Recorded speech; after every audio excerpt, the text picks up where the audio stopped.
Perkenalkan, nama saya Kristianomi Salahi dengan NIM 12S25041 dari Prodi Sistem Informasi. Nah, kali ini saya akan menjelaskan mind map dari kelompok saya, yaitu menggunakan mind map kelompok 1 dengan legal privacy dan ethical issue in computer security. Nah, di sini kami membagi 4 subbab, di mana ada yang pertama ada isu ilegal hukum dalam keamanan komputer. Nah, dalam isu ilegal ini terdapat 2, yaitu aspek perlindungan dalam keamanan komputer dan bentuk perlindungan hak kekayaan intelektual atau HKI. Nah, dalam aspek perlindungan keamanan komputer ini terbagi dari 5, yaitu yang pertama sistem komputasi dan kriminal, 2 kode dan data, yang ketiga yaitu hak programmer dan pemberi kerja, dan keempat yaitu data pribadi individu, 5 penggunaan program. Nah, yang kedua itu bentuk perlindungan hak kekayaan intelektual. Nah, dalam bentuk perlindungan hak kekayaan intelektual atau HK ini ada 4, yaitu yang pertama adalah hak cipta atau yang biasa kita dengar yaitu copyright. Nah, yang kedua yaitu paten. Nah, yang ketiga yaitu merek dagang atau trademark, dan 4 rahasia dagang atau trade secret. Nah, yang kedua yaitu ada kejahatan komputer atau computer crime. Nah, dalam computer crime ini terbagi atas 2 juga, yaitu ada tantangan penegakan hukum terhadap kejahatan komputer, yang dimana tantangan penegakan hukum ini lumayan ada sulit didefinisikan, sulit dituntut, dan lintas batas. Nah, biasanya ini karena dalam bentuk digital agak kurang dia untuk mencari bukti yang pasti. Nah, untuk yang B yaitu isu bukti, integritas, dan UU terkait.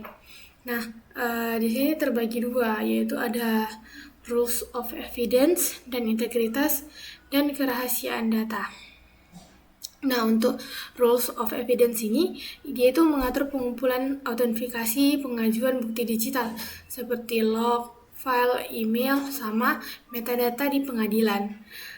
Buat integritas dan kerahasiaan data, yaitu ancaman terhadap integritas atau keaslian data berupa modifikasi atau penghancuran data, atau ancaman terhadap kerahasiaan berupa kebocoran data atau pencurian identitas. Lalu lanjut ke yang ketiga, yaitu ada isu privasi atau privacy dan kriptografi. Nah, untuk isu privasi ini terbagi ke 3, yaitu yang pertama adalah ancaman terhadap privasi. Nah, untuk ancaman terhadap privasi ini, jadi privasi itu seperti yang kita tahu adalah hak individu untuk mengontrol informasi pribadinya. Ancaman utama di era digital yaitu meliputi ada pencurian identitas.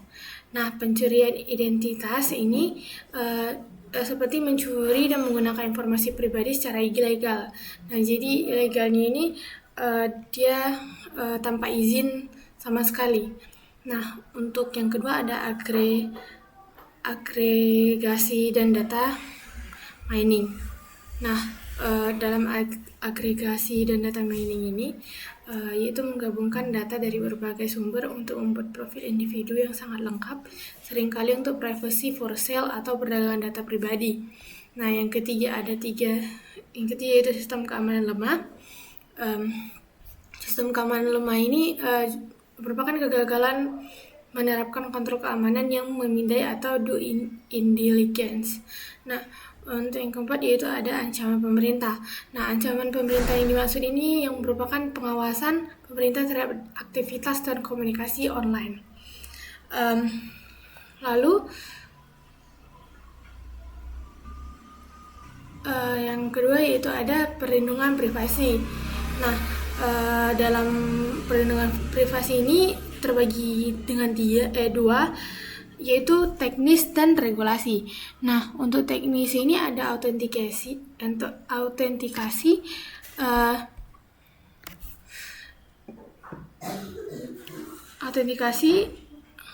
anonimitas, dan pseudonimitas. Nah, untuk regulasi ya itu ada yang mengarah ke hukum, yaitu ada UU Perlindungan Data Eropa, ada UU Perlindungan Informasi Kesehatan AS, dan ada UU PDP di Indonesia. Lalu yang C ini ada isu kriptografi dan hukum. Nah, jadi dalam isu kriptografi dan hukum ini ada yang merupakan key escrow, yang dimana key escrow ini ada 3 jenis, yaitu Clipper, Capstone, dan Forstase. Nah, selanjutnya ada yang keempat, yaitu isu etika atau ethical issues. Nah, untuk ethical issues ini di sini terbagi atas 4. Yang dimana yang pertama ada A, dasar etika dan perbedaannya dengan hukum. Nah, jadi seperti yang kita tahu,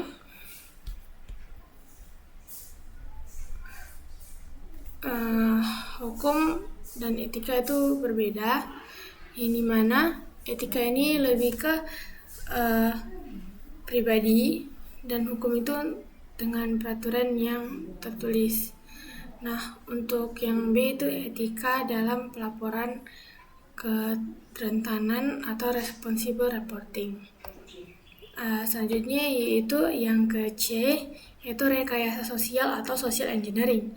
Nah, contoh-contoh rekayasa sosial atau social engineering itu yaitu ada phishing, texting, bolting, dan quid pro quo. Lalu yang D itu ada pentingnya edukasi dan kontrol.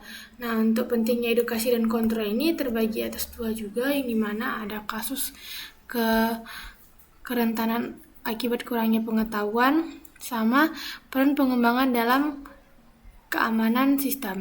Nah, di sini dalam kasus kerentanan akibat kurangnya pengetahuan itu ada itu SQR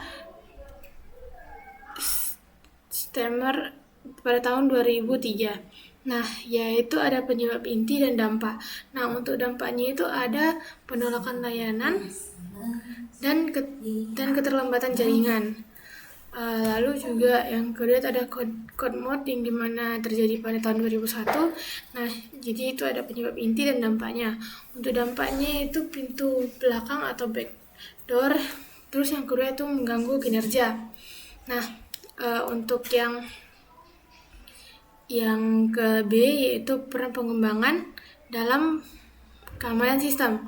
Nah, untuk peran dalam pengembangan dalam keamanan sistem ini terbagi dari 3, yaitu ada buffer overflow, input validation, dan source coding practice. Mungkin sekian yang dapat saya jelaskan. Jika ada kurang kata, saya mohon maaf. Terima kasih.